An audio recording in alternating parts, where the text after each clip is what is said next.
सभी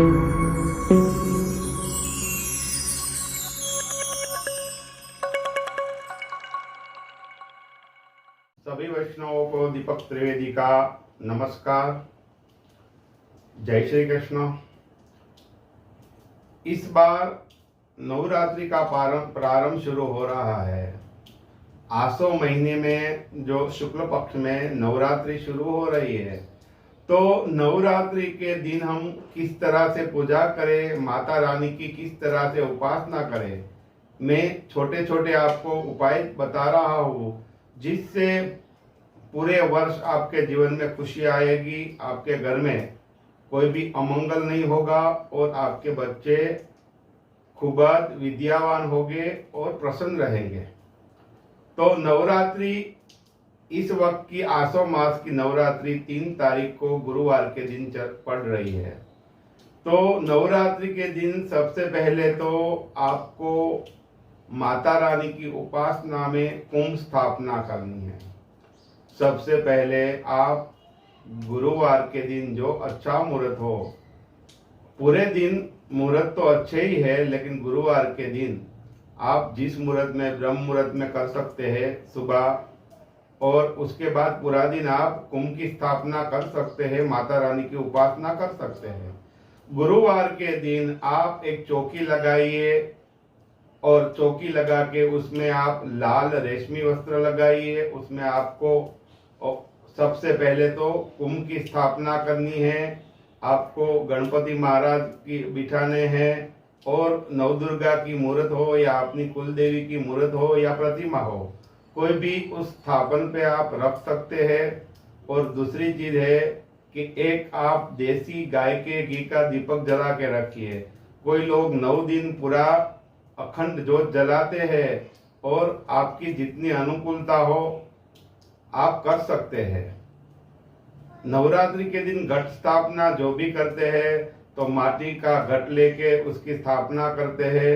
उसमें आप शुद्ध जल मिलाइए, गंगा जल मिलाइए, अबील गुलाल कंकु पंचपल्लव, और आप कुछ भी डाल सकते हैं, सुपारी डाल सकते हैं, हल्दी डाल सकते हैं, और उस पे एक श्रीफल रख के पुष्प का हार चढ़ा सकते हैं। और दूसरी चीज है कि आप जब भी कुंभ स्थापना करें, तो उस वक्त आपको कोई मंत्र ना आता हो तो अपनी कुल देवी का मंत्र कर सकते हैं, अथवा और दूसरी चीज में आप है कि जो भी आपको देवी का मंत्र आता हो, नमो देवीये महादेवीये शिवाय सर्वतम नमः, नमो प्रकृते भद्राय नियताम रणताम सुताम, वो भी मंत्र ना आता हो तो ओम एम ह्रीम क्लीम चामुंडाय विच्चे नमः, ऐसा भी आप जप कर सकते हैं। इस तरह से आपको कुंभ स्थापना कर सकते हैं। कोई जुआरा भी कुंभ में लगाते हैं। आप किसी भी तरह का कुंभ स्थापित कर सकते हैं, माटी का कर सकते हैं, तांबे का कर सकते हैं, जितनी आपकी सामर्थ्य हो उस तरह से आपको कुंभ स्थापना करनी है। और नवरात्रि के दिन पूजा का बहुत बड़ा विशेष महत्व है।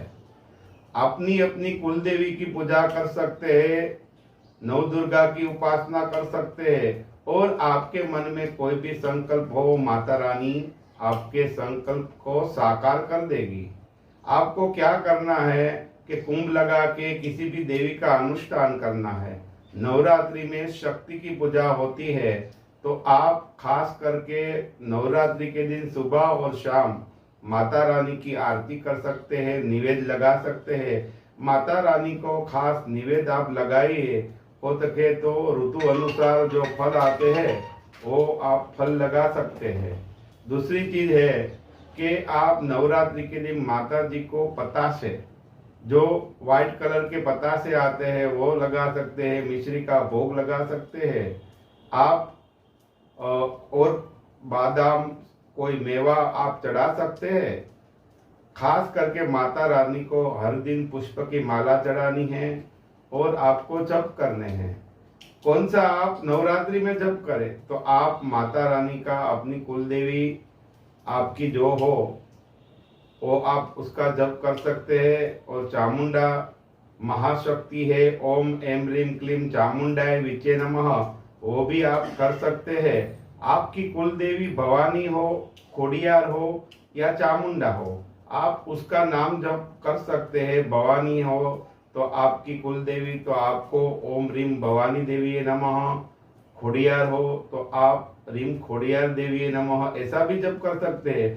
और उससे बड़ा भी जाप आ रहा है शरणागत दिनार्थाय, आप ये भी मंत्र कर सकते हैं।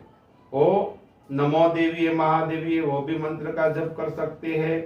और उस दिन आपका वक्त मिले तो आप चंडी पाठ का पाठ कर सकते हैं, उसका अध्ययन कर सकते हैं, देवी सूक्त का पाठ कर सकते हैं, अर्गला स्तोत्र कर सकते हैं, और उसके साथ आप श्री सूक्त का भी पाठ कर सकते हैं। आपके पास ज्यादा वक्त न हो तो आप अपनी कुल देवी की 3 माला कर सकते हैं। 3 माला सुबह और 3 माला शाम को, तो भी आपकी कुल देवी बड़ी खुश हो जाएगी। क्योंकि माता रानी है वो बड़ी दयालु है, उसके संतानों को बहुत जल्द खुश होकर आशीर्वाद दे देती है। आपका जो भी संकल्प हो, आपका बिगड़ा हुआ काम हो तो आप कर सकते हैं। आपके घर में लक्ष्मी कम आ रही हो या धंधे रोजगार में इतनी प्रगति ना हो तो आप श्री सूक्त का पाठ कर सकते हैं। वो भी ना हो सके तो ओम श्री महालक्ष्मी नमः ऐसा जप कर सकते हैं। बीज मंत्र ओम श्री नमः, ये तो बड़ा उत्तम शास्त्र में बताया गया है। ओम श्री नमः ये मंत्र का जाप आप 11,000, 21,000 या 51,000 नवरात्रि में कीजिए। आपके घर बहुत जल्द लक्ष्मी आएगी, और ऐसी लक्ष्मी आएगी कि आपके घर में रुकेगी, अच्छे काम में खर्च होगा, और दूसरी लक्ष्मी को भी साथ लेके आएगी। इस नवरात्रि के दिन आप हो सके तो 9 दिन आप उपवास रख सकते हैं और माता रानी का पूजा पाठ कर सकते हैं। नवरात्रि के दिन लहसुन प्याज आदि आपको खाना नहीं है, पूरे नवरात्रि आप रहे तो। और कहीं कहीं ऐसे भी बात सुनी है हमने कि जो लोग नवरात्रा करते हैं, नवरात्रि करते हैं, तो उसके मन में ऐसा ख्याल आता है कि हमें हर वर्ष करना होगा, या जब भी नवरात्रि आएगी हमें रहना होगा।